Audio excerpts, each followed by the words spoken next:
देश के भविष्य प्रिय विद्यार्थियों, आप सबको सादर नमस्कार। कैसे हैं आप सब? आशा करता हूं कि आप लोग मंगल में होंगे। आज से आपके बीच में एक सीरीज लेकर के आरंभ हो चुका हूं मैं, और वह सीरीज है हिंदी का, जो कि हम लोग 12वीं कक्षा के हिंदी के चैप्टर वाइज जो भी प्रथमता हो, तो मैं चैप्टर वाइज जो महत्वपूर्ण प्रश्न पाठ्य पुस्तक में दिए हुए हैं उन पाठ्य पुस्तक में दिए हुए प्रश्नों का जिक्र करूंगा। तत्पश्चात में उन प्रश्नों का जिक्र करूंगा जो कि एक सीरीज चलेगा, जो कि अब तक परीक्षा में पूछा जा चुका है, तो उन प्रश्नों का भी जिक्र चला जाएगा। और आपसे विनम्र अनुरोध है कि आज से जो ये सीरीज आरंभ हुआ है, इस सीरीज में आप लोग तन्मयता के साथ, पूरी गंभीरता के साथ अध्ययन करें। और अध्ययन करने से पूर्व, जब आप इस वीडियो को देख रहे हैं, उससे पूर्व आप अपनी एक कॉपी लेकर के वहां पर बैठे, इस वीडियो को देखने क्रम में जहां पर भी बैठे हुए हैं आप, वहां पर आप अपनी एक कॉपी, एक नोटबुक लेकर के बैठे, साथ में साथ एक आपके पास एक कलम हो, और जो भी प्रश्न मैं बता रहा हूं वह प्रश्न डिस्प्ले हुआ तो वह आ रहा होगा, नीचे में लिखा हुआ आएगा, तो उन तमाम प्रश्नों को आप लोग लिखें। तत्पश्चात जैसे ही वीडियो द एंड हो, तो आप उन तमाम प्रश्नों के उत्तर को खुद से बनाएं, जो भी मैं समझाऊंगा, अभी जो भी उत्तर मैं बताऊंगा, ताकि प्रश्नों को परीक्षा में आपको लिखना होता है। और प्रश्नों में जो भी प्रश्न परीक्षा में पूछे जाते हैं, उन प्रश्नों को जब आप गंभीरतापूर्वक लिखते हैं तो निश्चित रूप से 100% अंक हमें परीक्षा में हासिल होते हैं।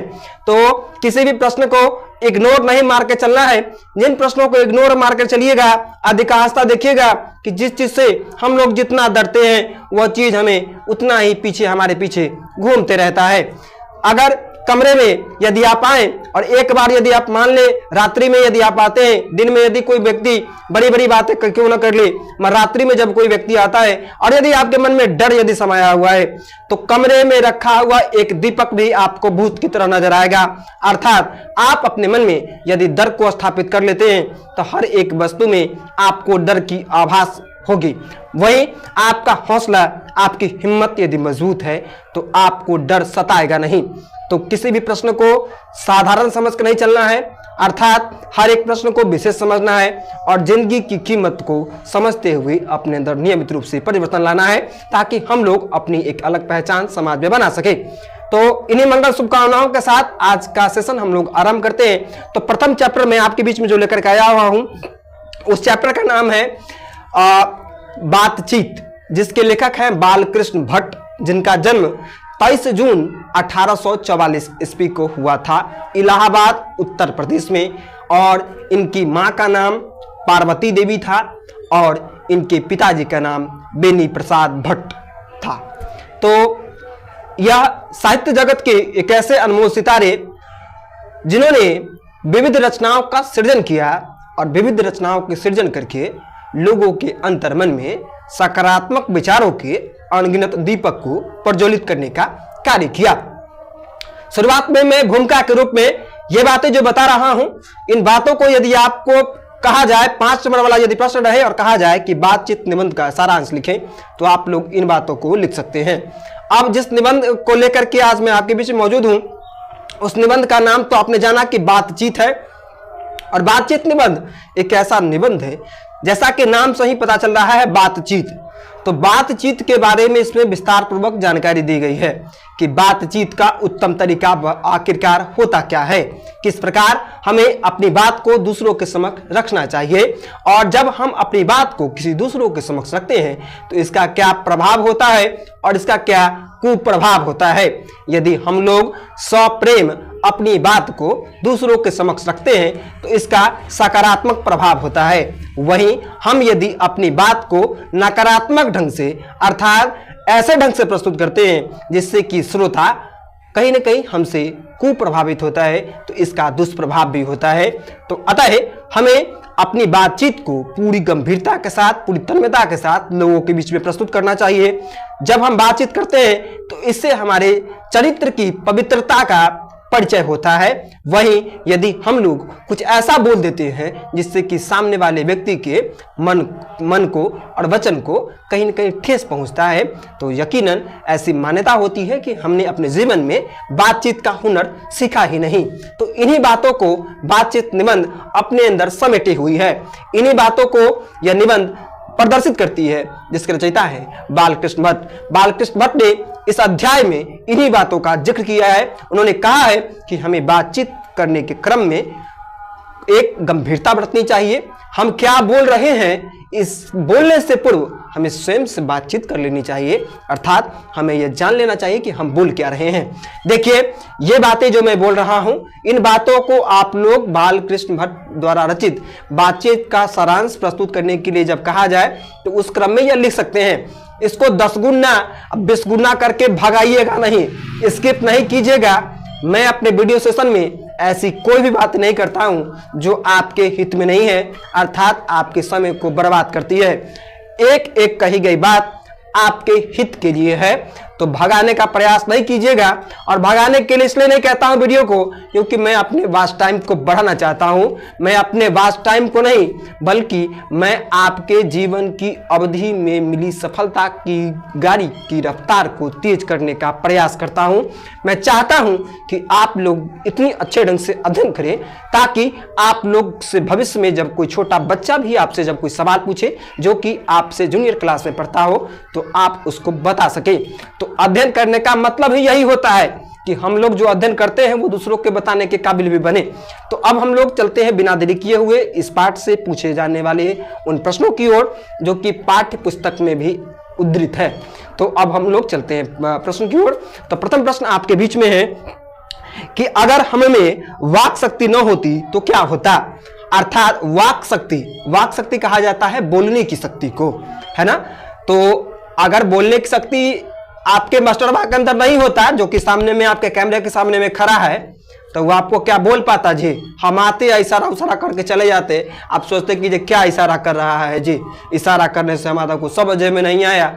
बोलता है से तो बात समझ में नहीं आता, इशारा करके चला गया। कहने का मतलब इस सवाल का है कि अगर हम में वाक शक्ति न होती तो क्या होता। हम में, आप में या दुनिया के और दिस डेट वाला जो आदमी सब होता है, उस तमाम आदमी सब के अंदर में यदि बोलने की शक्ति नहीं होती तो क्या होता। तो लिखेंगे कि अगर हम में वाक शक्ति नहीं होता तो हम लोग गूंगे होते, समस्त सृष्टि अर्थात पूरा संसार गूंगा नजर आता और कोई भी व्यक्ति अपने मन के उद्गार को अर्थात अपने मन में उपजे हुए विचार को किसी दूसरों के सामने में व्यक्त नहीं कर पाता। व्यक्ति अपने निजी सुख, अपने दुख को किसी के समक्ष अभिव्यक्त नहीं कर पाता और हम लोग जानवरों के समान होते। तो ये सभी बातें इस प्रश्न के उत्तर में हम लोग लिख सकते हैं। जानवर में और हम में क्या फर्क है जी। कोई यही फर्क न है कि वह अपना दुख नहीं बोल पाता है, बोलता है मगर उसकी भाषा को हम लोग नहीं समझते हैं। और हम लोग जो बोलते हैं उस भाषा को कोई भी व्यक्ति जो होता है वो समझ लेता है।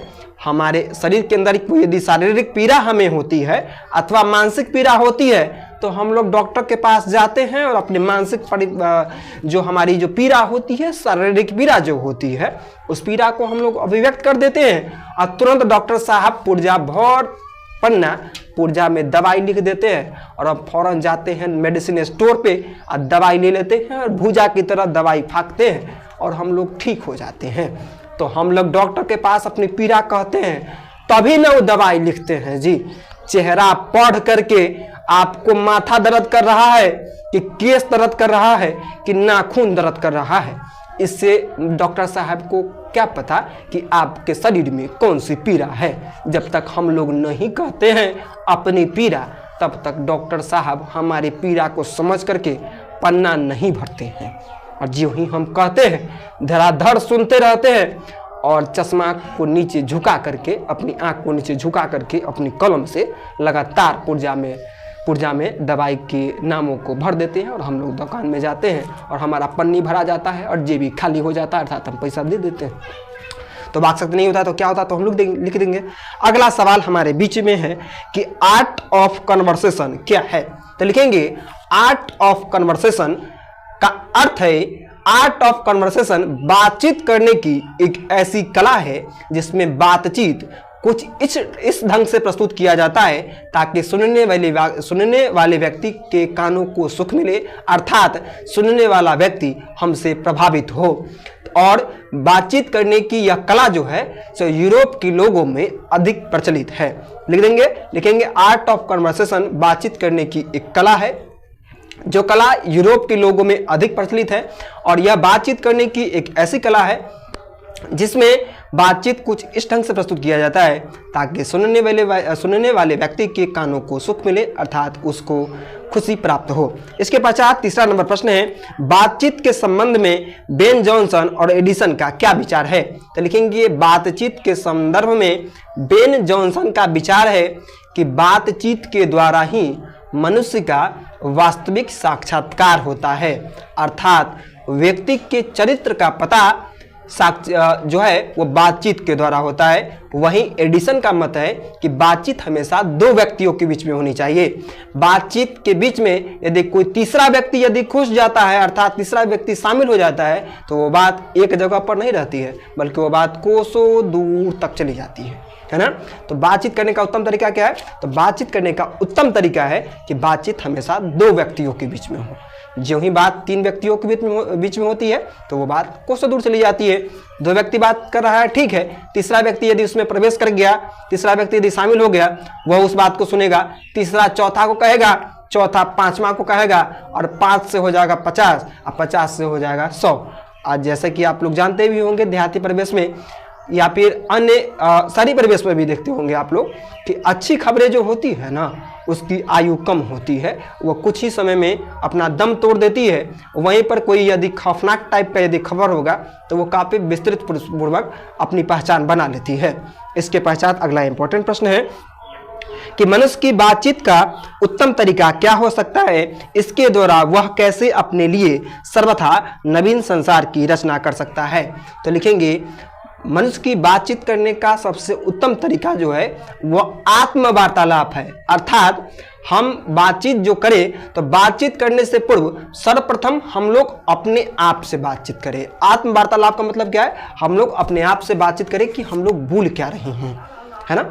तो अपने आप से बातचीत करना बातचीत करने का सबसे उत्तम तरीका है। और इससे किस प्रकार सर्वथा नवीन संसार की रचना की जा सकती है? तो लिखेंगे नवीन संसार की रचना अपने आप से बातचीत करके इस प्रकार की जा सकती है कि जब हम लोग अपने आप से बातचीत करेंगे तो हम लोग यह सोचेंगे, हम लोग यह समझेंगे कि हम बोल क्या रहे हैं, और हम जो भी बोलेंगे उससे सामने वाला व्यक्ति जो होगा हमसे दुखी नहीं होगा, है ना।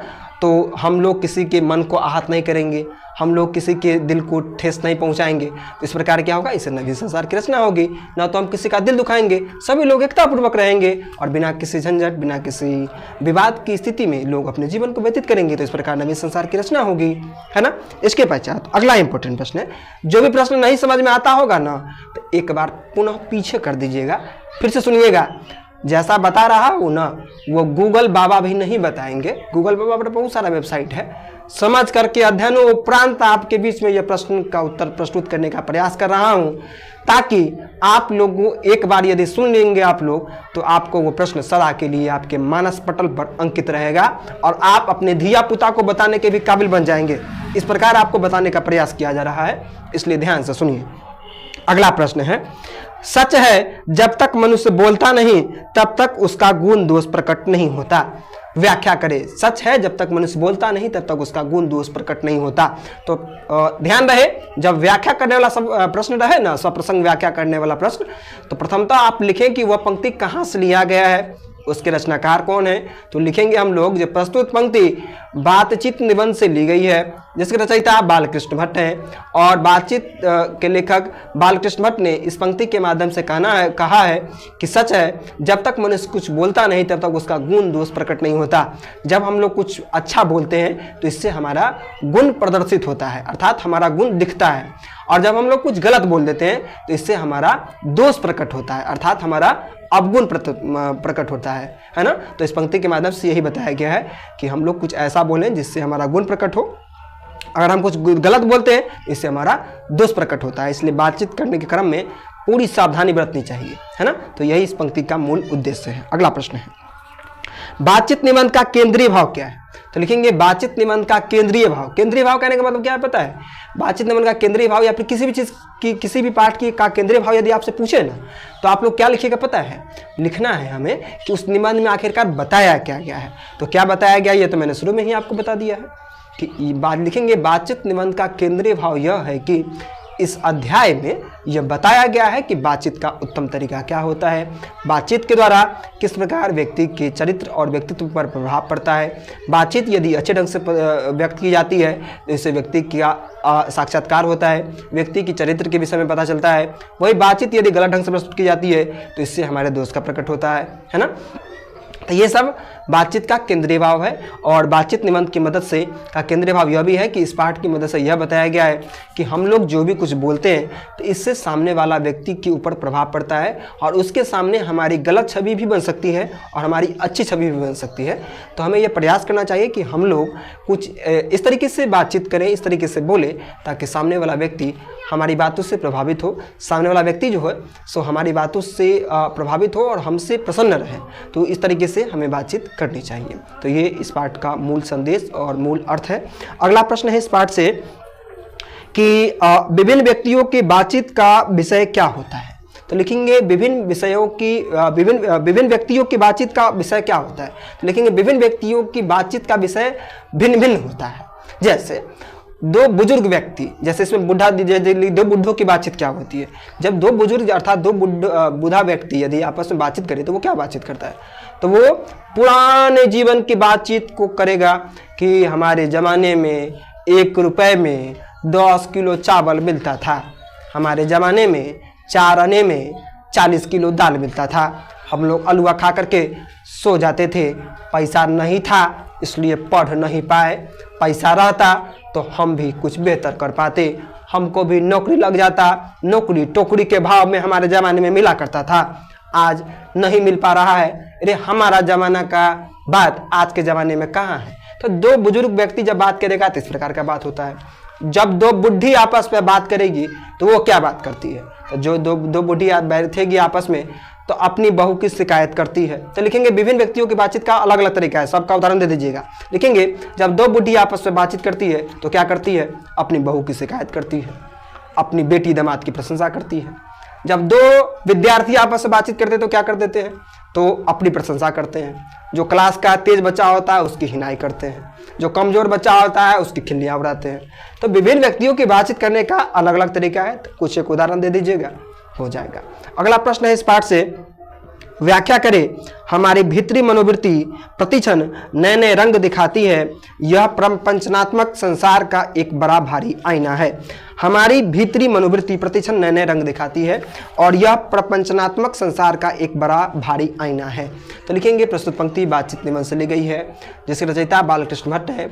और इस पंक्ति को पुनः पढ़ देता हूँ ताकि आपको ये प्रश्न समझ में आ जाए। लिखा हुआ है हमारी भीतरी मनोवृत्ति, हमारे भीतर की जो मनोवृत्ति जो है वो प्रतिक्षण नए नए रंग दिखाती है। अर्थात हमारी मन की जो वृत्ति है ना, मन जो है वो प्रतिक्षण नए नए रंग दिखाती है। कभी मन कहता है कि कभी यहाँ चलो, कभी वहाँ चलो, कभी वहाँ चलो, कभी वहाँ चलो। हमारी मन क्या है, बसंती हवा की तरह है। हवा हूँ, हवा में बसंती हवा हूँ, सुनो बात मेरी अनेक हुई हवा हूँ, जिधर चाहती हूँ उधर घूमती हूँ, है ना। हमारा मन जो है, महात्मा गांधी के अनुसार हमारा मन जो है सो रेस्टलेस वर्ड की तरह है, अर्थात बेचैन चिड़िया की तरह है ना। तो प्रतिक्षण नए नए रंग दिखाती है और वचनात्मक संसार का एक बड़ा भारी आईना भी है और संसार का एक बेहतर आईना भी है। हमारा मन जो है सो कभी किसी को कुछ कह देने के लिए मन कर देता है, तो कभी किसी को कुछ कह देने के लिए मन करता है। तो यह एक आईना है हमारे व्यक्तित्व का, हमारे व्यक्तित्व की पवित्रता का अथवा व्यक्तित्व में सम्मिलित दोष का। तो इस प्रकार इस पंक्ति का यह भावार्थ होगा। तो इस प्रकार बातचीत निबंध से जो भी प्रश्न महत्वपूर्ण प्रश्न थे उन प्रश्नों को मैंने आपके बीच में रखा।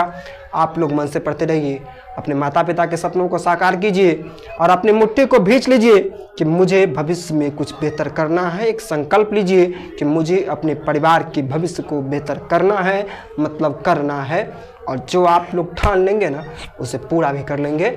मनुष्य की साहस, मनुष्य की क्षमता, मनुष्य की हिम्मत की प्रशंसा शब्दों में कर पाना बेहद जटिल होता है। और एक बार हम यदि एक लक्ष्य लेकर के चलते हैं तो उस लक्ष्य को हम लोग एक दिन जरूर छू लेते हैं।